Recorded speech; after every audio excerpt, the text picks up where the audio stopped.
ओम अज्ञानतिमिरन्धस्य ज्ञानाञ्जनशलाखया चक्षुरुन्मीलितं येन तस्मै श्रीगुरुवे नमः। नमो ओम विष्णुपादाय कृष्णप्रेष्ठाय भूतले श्रीमते भक्तिवेदान्तस्वामिन् इति नामिने। नमस्ते सरस्वते देवे गौरवाणी प्रचारिणे निर्विशेषा शून्यवादी पाश्चात्य देशतारिणे। जय श्री कृष्ण चैतन्य प्रभु नित्यानंद श्री अद्वैत गदाधर श्रीवासदि गौर भक्तवृंद। हरे कृष्णा कृष्ण कृष्णा हरे हरे, हरे राम राम राम हरे हरे। हरे कृष्णा। तो पिछली कथा में हम चर्चा कर रहे थे नारद मुनि ने अपने पिछले जन्म की कथा बताई,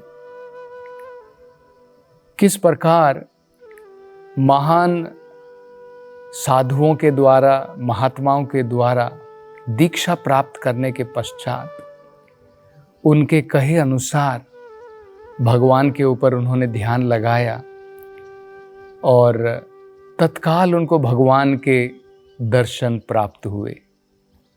और जब उनको भगवान के दर्शन इस प्रकार से प्राप्त हुए, उनकी सारी इंद्रियां जागृत हो उठी। उसके पश्चात क्या हुआ, उनके सारे शरीर के अंदर में आनंद के जो लक्षण होते हैं वो प्रकट हुए। जब हम अत्यधिक आनंद हो जाते हैं, आनंद में डूब जाते हैं, तो हमारे शरीर के बाल जो है खड़े हो जाते हैं, आंखों से अश्रुओं की धारा बहती है। तो इसी प्रकार से नारद मुनि अत्यंत आनंद के सागर में डूब गए और उसके पश्चात भगवान जो है अंतर्ध्यान हो गए और वो भगवान को नहीं देख पाए। तो जब उन्होंने भगवान के दर्शन कर लिए थे और दोबारा जब भगवान उनकी आंखों से ओझल हो गए, तब अत्यधिक दुखी होकर के, पीड़ित होकर के नारद मुनि ने दोबारा प्रयास किया भगवान के दर्शन करने का। लेकिन अनेकों प्रयासों के बाद भी भगवान ने जो है उनको दर्शन दोबारा नहीं दिया। और जब वो इस प्रकार से अत्यंत दुखी हो गए थे, तब भगवान ने उनके दुख को निवारण करने के लिए भगवान ने उनसे कहा। तो भगवान पहले उन्होंने दर्शन दिए और बाद में जब वो नारद मुनि भगवान के दर्शन दोबारा नहीं कर पाए, उनके दुख को दूर करने के लिए भगवान ने नारद मुनि से कहा। उन्होंने कहा, नारद, मैंने तुम्हें एक झलक मात्र प्रकट की थी मेरे दर्शन की। वो इसलिए कि तुम्हारी आतुरता मेरे प्रति बढ़ सके। लेकिन तुम्हें ये पता होना चाहिए कि जब तक व्यक्ति पूर्ण रूप से शुद्ध नहीं हो जाता, वो मेरे दर्शन नहीं कर सकता है। तो ये नारद मुनि के ऊपर एक प्रकार की कृपा थी कि उन्होंने जैसे ही प्रयास प्रारंभ किया, उस प्रयास के मात्र द्वारा भगवान कृपालु हुए और भगवान ने नारद मुनि को दर्शन प्रदान किए। लेकिन भगवान ने जो बड़ी महत्वपूर्ण बात बताई बाद में नारद मुनि को, कि भगवान ने नारद मुनि को ये दर्शन क्यों दिए थे, ताकि नारद मुनि की आतुरता, उत्सुकता भगवान के प्रति बढ़ सके, वो और अत्यधिक भगवान की भक्ति में तीव्रता के साथ लग सके, जिसके द्वारा उनका जीवन जो है शुद्ध हो जाएगा। और जब हम पूर्ण रूप से शुद्ध हो जाएंगे, भौतिक संसार का लेश मात्र मल भी हमारे मन में जब नहीं रहेगा, तब 24 घंटे हम भगवान के दर्शन कर पाएंगे। ये ब्रह्म संहिता में बताया गया है। प्रेमांजन चुरिता भक्ति विलोचनेन संतः सदैव हृदयेषु विलोकयन्ति। एक संत जो होता है सदैव विलोकयन्ति, हमेशा भगवान के अपने हृदय के अंदर में दर्शन करता है। कैसे करता है? प्रेमांजन चुरिता भक्ति, भक्ति के द्वारा, प्रेम भक्ति के द्वारा उसकी आंखें जो हैं अब पूर्ण रूप से निर्मल हो गई हैं और इसके कारण 24 घंटे भगवान के दर्शन कर सकता है। तो मतलब जब तक हमारे मन के अंदर में, हमारे जीवन के अंदर में अनर्थ रहेंगे, कलमश रहेंगे, गंदगियां रहेंगी, तब तक भगवान के दर्शन हम नहीं कर पाएंगे। तब नारद मुनि जो है बड़े संतुष्ट हुए भगवान की बात को सुन करके, और अपने जीवन को पूर्ण रूप से निर्मल करने के लिए नारद मुनि वहाँ से निकल पड़े और हमेशा भगवान की गाथाएं, भगवान का कीर्तन, भगवान की कथाएं उन्होंने जो है सुननी प्रारंभ की। और इसके द्वारा उनका जीवन जो है धीरे धीरे पूर्ण रूप से निर्मल होता गया।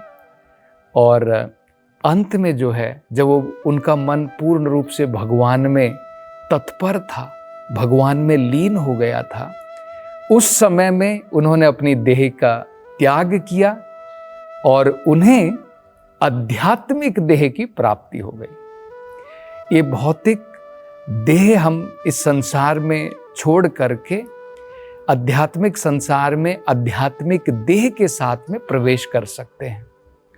और भगवान की कृपा से उस देह की प्राप्ति के पश्चात नारद मुनि जो है उनको ये आशीर्वाद प्राप्त है कि उस देह के साथ में वो कहीं पर भी भगवान की जो भी इस भौतिक संसार में रचना है, चाहे भगवान का गोलोक वृंदावन धाम हो, भगवान का वैकुंठ धाम हो, या ये भौतिक संसार हो, नारद मुनि कहीं पर भी जा सकते हैं इस शरीर के द्वारा।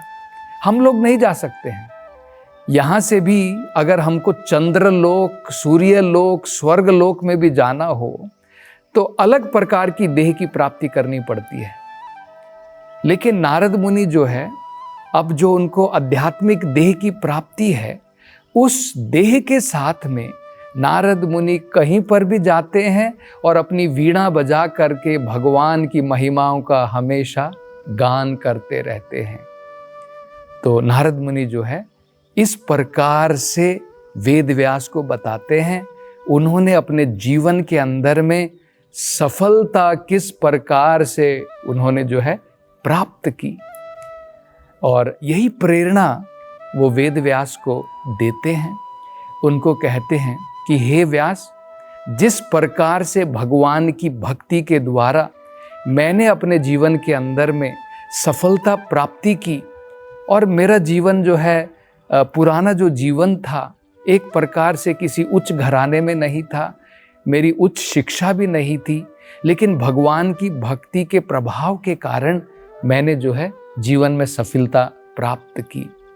तो इसलिए मैं तुम्हें ये प्रेरणा दे रहा हूँ कि भगवान की भक्ति के बारे में, भगवान के गुणों के बारे में, भगवान की लीला के बारे में तुम जो हो भागवत पुराण के रूप में यहाँ पर प्रस्तुत करो, उसको लिखो। तो इस प्रकार से प्रेरणा देने के पश्चात नारद मुनि जो हैं उन्होंने वहाँ से प्रस्थान किया, अपनी वीणा बजाते हुए, भगवान के गुणगान गाते हुए वो वहाँ से चले गए।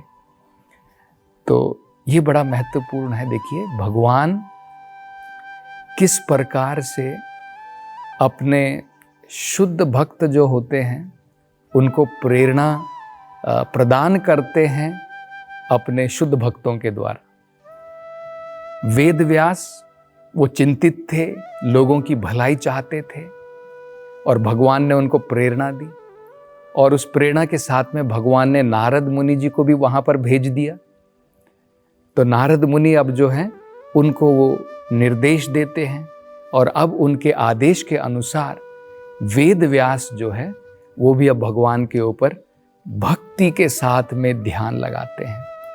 पहले अपने आश्रम में, बद्रिकाश्रम जो है वहाँ पर आचमन करते हैं सरस्वती नदी के जल के द्वारा, और भगवान के ध्यान में, भगवान की लीलाओं में मग्न हो जाते हैं।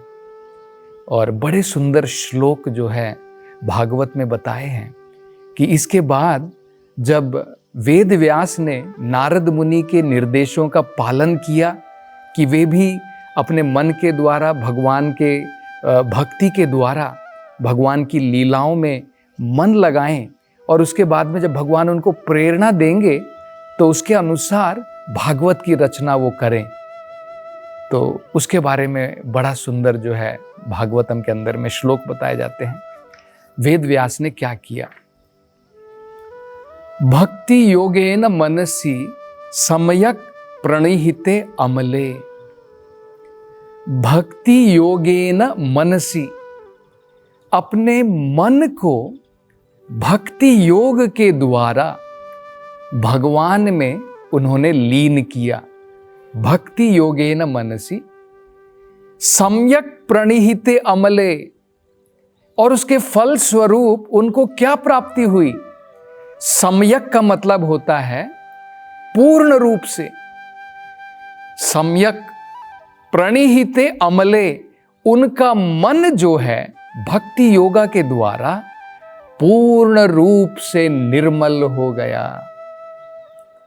तो कर्म के द्वारा, ज्ञान के द्वारा, योग के द्वारा हमारा मन पूर्ण रूप से निर्मल नहीं होता है, लेकिन भगवान की भक्ति के अंदर में इस प्रकार की शक्ति है, इस प्रकार की ताकत है, जिस प्रकार से जब सूर्य उदित हो जाता है अंधकार पूर्ण रूप से दूर हो जाता है, इसी प्रकार से हमारे मन के अंदर में जो भी गंदगियां हैं, जो भी अनर्थ होते हैं, भगवान की भक्ति के द्वारा उनका विनाश हो जाता है और हमारा मन क्या होगा? निर्मल हो जाएगा। और इस प्रकार से जब उनका मन निर्मल हो गया, तब उन्होंने क्या देखा? अपश्यत पुरुषम पूर्णम माया च तद अपाश्रयम।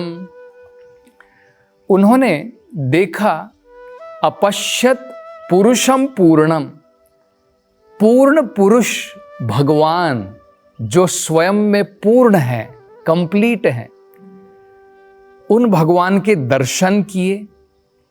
माया च तद अपाश्रयम, और माया को भी देखा, जो भगवान की ये माया शक्ति है जिसके द्वारा भगवान इस भौतिक संसार की रचना करते हैं, इस माया के भी दर्शन किए। लेकिन माया को उन्होंने कैसे देखा? माया च तद अपाश्रयम। अपाश्रयम का मतलब है भगवान के पूर्ण रूप से नियंत्रण में देखा। भगवान के पूर्ण रूप से नियंत्रण में है माया। ये भगवान भी भगवत गीता में कहते हैं कि माया भगवान से इंडिपेंडेंट नहीं है, भगवान से स्वतंत्र नहीं है माया। भगवान माया के नियंत्रण में है। भगवान के नियंत्रण में ही माया इस भौतिक संसार में अपना जादू बिछाती है। तो बड़ा सुंदर यहां पर वर्णन है। वेद व्यास ने पूर्ण भगवान के दर्शन किए, माया को भी देखा, लेकिन माया क्या कर रही है? पूर्ण रूप से भगवान के नियंत्रण में है। इस प्रकार से माया के भी दर्शन उन्होंने वहां पर किए। आगे कहा है, ये माया क्या है? ये जो भगवान की माया है, जिनको वेद व्यास ने इस प्रकार से अपनी समाधि में, अपने ध्यान में देखा, वो माया क्या है? यया सम्मोहिता जीवा आत्मानं त्रिगुणात्मकम। वो कहते हैं यया सम्मोहितो जीवा। सम्मोहितो का मतलब होता है, मोहित का मतलब हमें पता है, हम मुग्ध हो जाते हैं, मोहित हो जाते हैं, एक प्रकार से भ्रमित हो जाते हैं। तो सम्मोहित का मतलब क्या होता है? सम्यक रूपेण मोहित, पूर्ण रूप से हम लोग जो है भ्रम में पड़ जाते हैं, माया के जाल में पड़ जाते हैं। तो ये माया क्या करती है? भगवान के तो नियंत्रण में है, लेकिन जीवों को नियंत्रण करती है। ये बड़ा महत्वपूर्ण है, याद रखना। भगवान के पूर्ण रूप से नियंत्रण में है, लेकिन जीवों के ऊपर पूर्ण रूप से माया का नियंत्रण होता है। जीव जो है इस भौतिक संसार में पूर्ण रूप से माया के अंतर्गत में सम्मोहित हो जाते हैं। ये दर्शन जो है वेद व्यास ने साक्षात रूप से वहां पर किए। यया सम्मोहितो जीवा आत्मानं त्रिगुणात्मकम। और उससे क्या हो गया? जीव जब माया के द्वारा सम्मोहित हो गया तो उससे उसके ऊपर क्या फर्क पड़ा? फर्क ये पड़ा, अपने आध्यात्मिक स्थिति को भूल गया कि मैं आध्यात्मिक हूं, मेरा कोई जन्म नहीं है, मेरा कोई मरण नहीं है, मैं सनातन हूं, मैं आत्मा हूं। ये भूल गया और उसने क्या सोचा? त्रिगुणात्मकम, मैं ये शरीर हूं जो 3 गुणों का बना हुआ है, जिसका जन्म होता है, जिसकी मृत्यु हो जाती है। इस प्रकार से जो है वेद व्यास ने ये साक्षात दर्शन करे।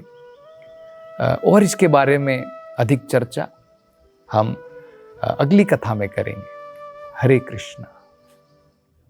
हरे कृष्ण मूवमेंट के संस्थापक आचार्य श्रील प्रभुपाद की हार्दिक इच्छा थी कि भगवान श्री कृष्ण और श्रीधाम वृंदावन की महिमा का पूरे विश्व में प्रचार हो। मथुरा वृंदावन में निर्माणाधीन गगनचुंबी वृंदावन चंद्रोदय मंदिर श्रील प्रभुपाद के इस उद्देश्य को समर्पित है। यह परियोजना वृंदावन को विश्व मानचित्र पर एक अनुपम छवि प्रदान करेगी। स्कंद पुराण में उल्लेखित है कि भगवान श्री कृष्ण के लिए एक मंदिर का निर्माण प्रारंभ करने मात्र से 7 जन्मों में किए गए पापों का नाश हो जाता है और ऐसा करने वाला व्यक्ति नरकीय लोकों में कष्ट भोग रहे उसके पूर्वजों को मुक्त कर सकता है। अतः एक सुनहरा अवसर है भगवान श्री कृष्ण के लिए विश्व के सबसे ऊंचे मंदिर के निर्माण में सहयोग देकर सर्वोच्च पुण्य का भागीदार बने। 1 स्क्वायर फीट मंदिर निर्माण सेवा राशि 2100 रुपए मात्र। अधिक जानकारी के लिए संपर्क करें 8585850033 एवं 77259772660।